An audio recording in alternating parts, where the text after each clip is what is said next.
So joining me right now is George Mumma, who is running for House District 25, longtime law enforcement officer, and an interesting candidate.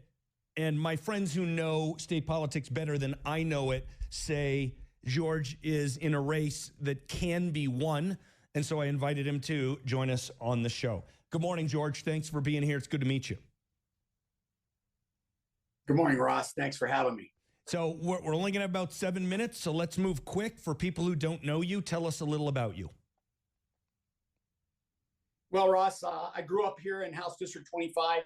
Went to school here. All my career has been here. All 45 years in law enforcement, from a patrol officer all the way to chief of police over in Morrison. I've served this community my entire career with all of our constituents at heart. If you look at my website, helpgeorgewin.com, you'll find all kinds of information about the things that I have done and the people that I have invested in here trying to make their lives better. And for people who don't know, could you describe the geographic contours of House District 25? Yeah, so we run from I-70 south to Deckers and basically Pine Junction all the way back out toward Wadsworth. And it jogs around in there after they changed the districting, and then back down to Deckers from there. So I've got mountain people and I've got the folks out on the flats, and everybody's got their own concerns. Gotcha. Okay. So longtime law enforcement and your whole life working in the district that you're running for right now. What are the key issues for you? I think a lot of folks kind of tend to nationalize everything, but really state politics is not like national politics. What are the key issues for you? The key issues right now, folks are concerned with the economy and the law enforcement or crime statistics and what's going on. Don't seem to be able to get ahead. They're concerned about the insurance in the mountain areas. They can't get it because of the fire mitigation situation. Schools and not having enough choice, where the public schools they feel it failed them. They want to have more choice to be able to do other things, which I agree with. And their roads are terrible. And I know that the governor has decided that we're going to buy buses, electric buses, but when the roads are already bad, electric buses add to the problem on already rotten roads. So I'm hearing them, and that's been my big push, is giving the folks in House District 25 a voice down there at the Capitol, someone who actually listens to them and isn't worried about their feelings and are running on those kinds of issues about something that they want to do versus what their constituents want to do. We're talking with George Mumma, running for House District 25. His website is helpgeorgewin.com, which is an awesome URL. I want to just talk for a couple minutes about some of the topics that you mentioned. So you mentioned the economy and cost of living. How do you see the state government being able to help with issues like cost of living? Well, Ross, if you look at what they've done at the legislature, Senate Bill 217 took away a lot of law enforcement's ability to do their work. Took away qualified immunity. We dumbed down a lot of stuff. We forced things on the law enforcement agencies. So when you do that, you take away proactive police work. So the complaint from the constituents in 25 is the cops don't respond to the calls, which is true coming from law enforcement. And I did lobby against that bill. So to give you an idea how that works is, for instance, the Safeway down by me has had a huge problem with people coming in stealing stuff. So they walk out with $1,500 worth of groceries. Law enforcement doesn't respond, but they'll take a desk report. The district attorney will tell you the crime's down, but the crime really isn't down. It doesn't get reported because the cops don't take a report because the grocery store doesn't report.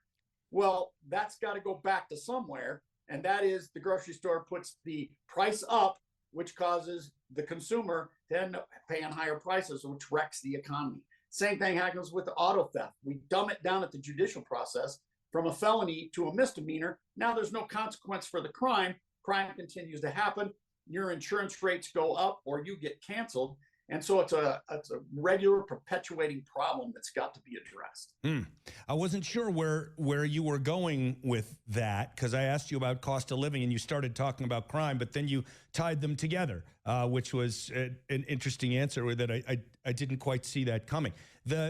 I used to live just outside of Nederland. I'm sure you know exactly where that is. And so I very well understand. I lived on 40 acres surrounded by forest. So I understand this insurance issue that you're talking about. Probably many of my listeners are urban and suburban. Could you just elaborate on this problem a little bit? Well, what you've got is the insurance companies are trying to deal with the fire issues. So when the Boulder fire, the fires down in Colorado Springs happen, insurance companies pay a lot of money out. Well, now they talk about what are we going to do about mitigation? How can we deal with that? So it becomes partially a local issue. Are you going to mitigate the areas around your home? Is the county going to mitigate the open spaces? The communities around House District 25 have been able to work through some processes, and they're allowed to get insurance. It's more difficult in House District 25 and in Jefferson County because of the way the county commissioners have worked the mitigation process along with the fire departments. I think there are answers. I've spoken to a number of the insurance companies. I've also spoken to a number of the residents up there. One of the other issues is we use a third-party process to determine whether you get insurance or not through the insurance companies. That's not okay. We need to be having people that are on the ground know what the situation is here in Colorado versus folks from California or New York that are making decisions about how wildfires work here. So there's issues to be discussed, and I think that's that voice that the people here in 25 want to have.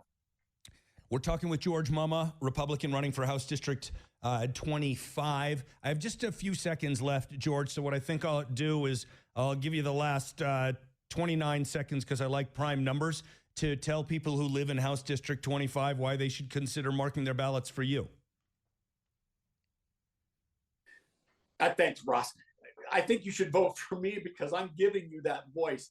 The phone number that's on my website and on all my literature is the same number I've had the entire 45 years I've been a law enforcement officer. If you dial that number, I answer the phone, unlike my opponent, and I will sit and talk with you about the issues that are concerning to you, and we will try and get that voice heard.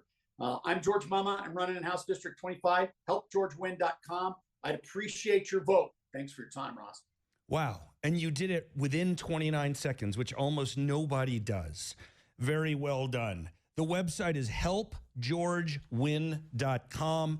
And this is, as I noted, one of these Colorado legislative races that could go to either party. And I'm going to do what I can to try to help Republicans win because what Democrats have been doing to this state scares the bejesus out of me. HelpGeorgeWin.com and go help George win. Thanks, George. Appreciate your